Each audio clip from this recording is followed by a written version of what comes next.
First Philippine hero who is the brother of Rodrigo Duterte.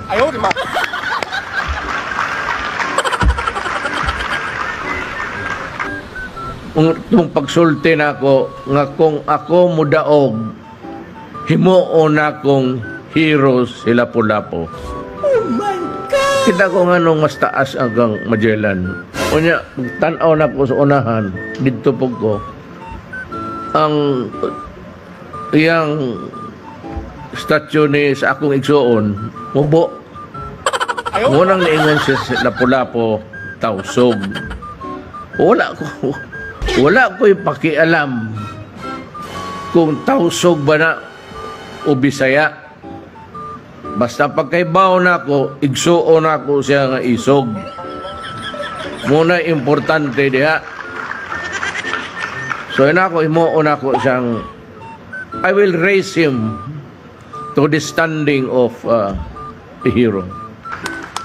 Kung sa'yo maghinomdom ko, karon niadto, nga kaluoy po siya akong igsuon nga gihimo mo lang isda. Yung Lapu-Lapu gihimo lang yung iskabitse o pinununan usahay. Mahinomdom lang mong Lapu-Lapu, kano sa amo mo mahinomdom ka Lapu-Lapu? Nga dalag babalikas. Kung kaong kag Lapu-Lapu, unya mabukog ka. Mayo ka, iyawa mo. Wala, maproblema ka na nung sigiton. Nona ka na katog doktor. Dili madali mabukog og tunok sa isda. Iya matong mga isda. Lapu-Lapu. Pero tigas. Sumunay karon nalipay ko nga nanay iyang shrine.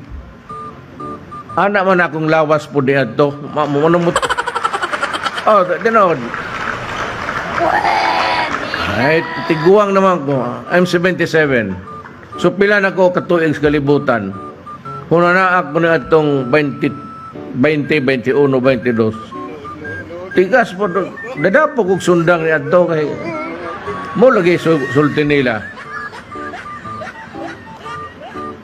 Sila may nagdaan ng istorya nga gitad-tad yun ni Lapu-Lapu si Magellan.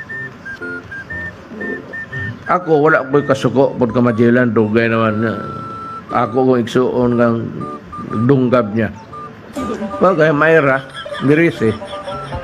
Nga nung nanganiman sila nga rin. Unya, po yung nila mo nilang